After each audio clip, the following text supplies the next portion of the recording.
Gazette du Togo, une vision sur l'actualité togolaise et sur le monde.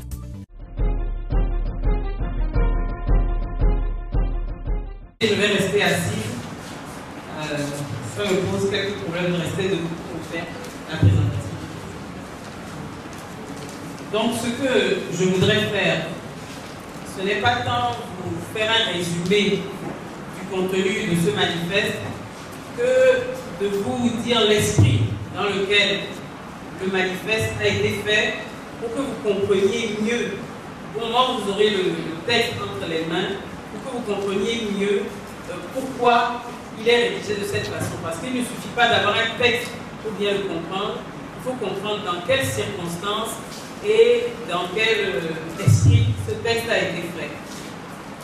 Donc, c'est le manifeste des forces vives.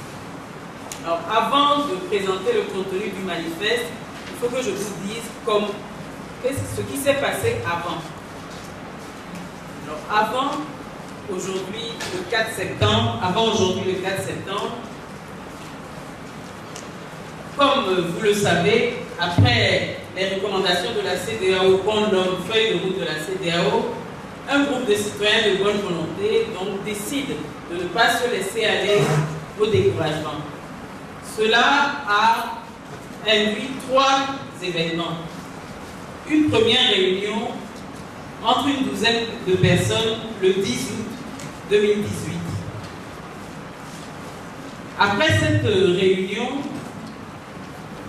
nous avons mis 15 jours pour préparer une journée de réflexion le 24 août 2018.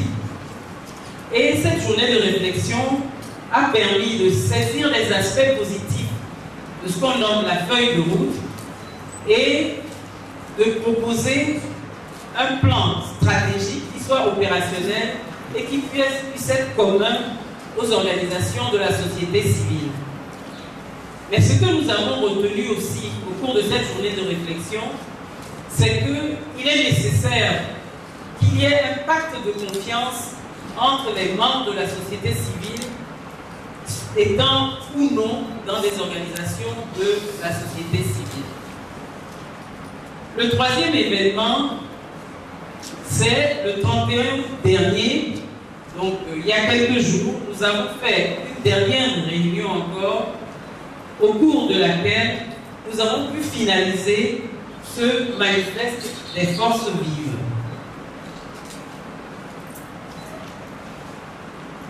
Avant ça, au cours de la rencontre du 31 août, où le texte du manifeste a été finalisé, nous avons quand même retenu un certain nombre de lignes d'action qui sont les suivantes. Nous avons décidé d'élargir le groupe des personnes qui discutaient depuis le 10 août pour proposer donc un pacte de confiance autour du texte du manifeste. Et c'est le sens de la réunion d'aujourd'hui, de la rencontre d'aujourd'hui, c'est d'élargir à vous tous la réflexion qui s'est faite donc depuis le 10 août jusqu'à aujourd'hui. Avant de vous présenter le manifeste, je voudrais vous dire en quelques mots ce qu'est le pacte de confiance auquel nous vous invitons. Alors, ce pacte de confiance, j'ai osé le résumer en 4 R. Le respect mutuel, le regard positif les uns sur les autres, le rejet de tout a priori dévalorisant. Nous ne voulons pas dévaloriser quelqu'un parce qu'il est d'ici, ou il s'appelle ci, etc. Nous ne voulons pas. Dans le pacte de confiance, c'est un engagement que nous prenons. Et le 4e R, c'est de refuser toute attitude soupçonneuse dans l'appréciation des choix et des actes des autres. Nous ne voulons pas porter un soupçon sur les gens. Nous ne voulons pas faire de procès d'intention en disant il a fait ceci parce que cela. c'est la première chose à laquelle nous vous invitons pour que nous puissions rester ensemble, c'est ce pacte de confiance avec les 4 R. Si le pacte de confiance n'est pas là, nous ne pourrons pas travailler ensemble pour réaliser ce manifeste. Maintenant, je vais essayer de vous présenter dans quel esprit le manifeste a été écrit, a été finalisé, dans la mesure où, tout juste après ma présentation, je pense qu'on va vous donner le texte, vous pourrez l'avoir en entier, et il y aura un débat sur ce manifeste. Qui produit ce manifeste? Femmes et hommes issus de diverses ethnies et régions du Togo, provenant de toutes conditions sociales, de diverses religions, diverses donations de la société civile, etc. Alors, ce que j'ai accentué ici, c'est la diversité. On aurait pu citer aussi d'autres choses. Nous avons aussi des professions diverses, nous avons des âges divers. Mais ce que nous voulons dire dans ce manifeste, c'est que cette diversité nous enrichit et qu'elle met en relief plutôt ce qui nous rassemble. Nous sommes différents, mais ce qui nous rassemble, c'est ça qui est mis en relief par nos différences. Et ce qui nous rassemble, ce sont des principes et des valeurs. Tout à l'heure, nous avons chanté, nous n'avons pas chanté tous les couplets, mais dans l'hymne national, il y a ces valeurs. L'unité nationale, la justice et la paix, l'équité dans la répartition des richesses, la solidarité, la liberté, la réconciliation nationale enracinée dans la vérité, le pardon, etc. C'est d'abord ce qui nous unit. Ce qui nous unit aussi, en tant que membres de la société civile, c'est la vocation que nous nous reconnaissons et les missions dont nous nous sentons investis. Alors, notre vocation, nous pensons que c'est de constituer une réelle force dont on doit tenir compte dans la construction de notre cité. Dans cette perspective, notre mission est donc d'exercer un rôle de veille auprès des décideurs et un rôle d'éveil auprès de nos concitoyens. Et ainsi, de cette manière, nous ne renoncerons pas à nos responsabilités dans l'ancrage de la démocratie, de l'état de droit et de la bonne gouvernance dans notre pays. Voilà donc qui nous sommes dans ce manifeste. Deuxième question, pourquoi voulons-nous nous mettre ensemble? J'ai dit on peut constituer un pacte de... Je vous ai déjà parlé du pacte de confiance autour d'un manifeste, mais pourquoi?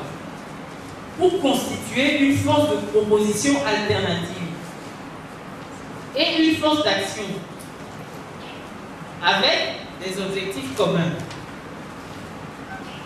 À l'heure actuelle, quels sont ces objectifs communs? Le premier objectif serait d'obtenir une feuille de route plus élaborée. Qu'est-ce que cela signifie, une feuille de route plus élaborée? Ça signifie un document qui comporte des jalons temporels clairs. C'est-à-dire, à telle date, on fera ceci, à telle date, on fera ceci, à telle date, on fera cela. Des dates, des jalons temporels qui sont choisis sur la base d'arguments pertinents, de façon à ce que nous ayons un vrai chronogramme rationnel. Pas seulement une date au bout, mais des jalons. C'est ce qu'on appelle une feuille de route. Ensuite, ce que nous voulons avoir, c'est participer à l'instauration d'un climat serein. Alors, qu'est-ce que c'est? Qu'est-ce qu'il faut qu'il y ait pour que le climat soit serein? D'abord, des mesures d'apaisement social, la libération des détenus politiques, la garantie de la liberté de manifestation dans toutes les localités du pays et la facilitation du retour de nos concitoyens qui sont encore des réfugiés. Dans le climat serein, il faut qu'on puisse garantir que nous allons avoir confiance dans le processus de sortie de crise qu'on propose. À cause de cela, les réformes constitutionnelles, institutionnelles, électorales sont indispensables pour qu'il y ait un climat serein, un climat de confiance mutuelle pour qu'on puisse ensemble aller de l'avant. C'est alors que nous pourrons participer à la conception et à la mise en œuvre de cette feuille de route. Alors, participer comment? En étant présent à tous les moments du processus électoral. Et ici, nous attirons l'attention sur le problème de la CENI. Je crois qu'il est important que nous puissions dire notre mot à propos de cette CENI. Mais d'une façon générale, au-delà des réformes électorales, des élections à 2 tours, d'un découpage qui respecte le principe d'un homme, une voix, etc., qui sont des préalables incontournables pour des élections crédibles, au-delà de tout cela, nous voulons aussi qu'on prenne en compte les attentes des citoyens que nous sommes. Et donc, nous voulons qu'on prenne en compte ce que nous disons. Ça a été dit à propos du bien-être de chacun, mais aussi, il faut qu'on fasse entendre qu'on ne peut pas vivre ensemble s'il n'y a pas justice sociale, partage équitable des richesses pour que tous puissent vivre ensemble, égalité dans les droits et les obligations. La société civile exhorte aussi tous ceux qui ont quelques pouvoirs en main à s'abstenir de toute instrumentalisation de la justice. Parce que la justice, c'est le substrat, c'est le soubassement de la paix sociale. Et enfin, nous aimerions qu'on fasse de nos forces de défense et de sécurité une institution républicaine. Voilà quels sont les objectifs que nous vous invitons, que nous voulons poursuivre ensemble et que nous voulons partager avec vous. Et enfin, troisième question, quelle stratégie pensons-nous mettre en œuvre? C'est vrai que nos stratégies ne peuvent pas se limiter à la feuille de route de la CEDEAO, mais pour l'heure, c'est ce que nous avons et nous sommes dans cette perspective. Nous voulons militer pour qu'on reconnaisse l'importance de la société civile dans notre pays, pour que nous puissions jouer notre rôle à toutes les étapes du processus de sortie de crise. Et nous ferons des efforts pour qu'on reconnaisse notre spécificité et le caractère fondamental de l'engagement de la société civile. En particulier, nous ferons valoir le fait que nos prises de position se réfèrent avant tout à des normes qui existent dans le domaine des droits humains. Et de la même façon que nous reconnaissons la spécificité, que nous voulons qu'on reconnaisse notre spécificité, nous reconnaissons aussi la spécificité des actes, des choix, des actes d'action et des démarches des partis et des mouvements politiques. Deuxième aspect, l'éveil des citoyens.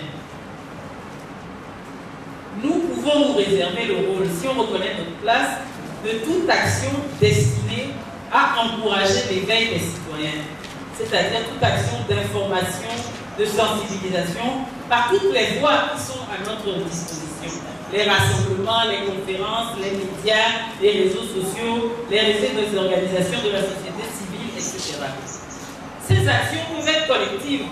Nous tous qui serions partie prenante du manifeste, ces actions peuvent être collectives ou être individuelles selon le charisme que chacun porte. Troisième aspect, la veille citoyenne. Je l'ai déjà dit, nous pensons que la société civile doit demeurer vigilante et proactive pour donner son point de vue en exprimant toute protestation, mais aussi en réalisant tout plaidoyer tant que les intérêts du citoyen sont en jeu. Deux soucis transversaux traversent tout le manifeste et ils traverseront toute l'action, toute la stratégie. C'est la volonté de concertation. L'engagement à une concertation sans exclusive avec toutes les parties prenantes de la crise togolaise. Les acteurs nationaux, les partis, les mouvements politiques de toute tendance, les acteurs internationaux, la CEDEAO, l'Union africaine, l'Union européenne, tous les pays qui seraient parties prenantes. Le deuxième souci, c'est un souci d'ouverture. Nous voulons affirmer notre ouverture à toute personne physique ou à toute organisation de la société civile qui partage les points de vue que je viens d'exposer, mais nous souhaitons aussi, toujours dans ce souci d'ouverture, d'engager le débat avec tous sur les points développés dans le présent, dans le manifeste que vous allez avoir entre les mains. Je ne saurais finir sans parler du nom « Espérance pour le Togo » que nous avons donné à ce manifeste. Pourquoi ce nom? Parce que nous voulons inviter les membres de la société civile, réunis ou non dans des organisations, à ne pas baisser les bras, à croire en nous-mêmes et en notre capacité à construire un avenir lumineux pour notre pays. Je vous remercie de votre attention.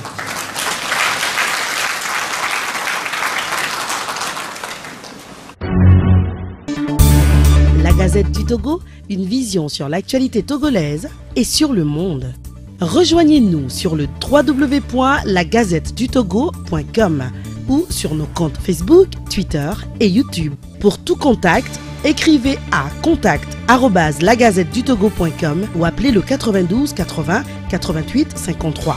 La Gazette du Togo, c'est l'information en continu.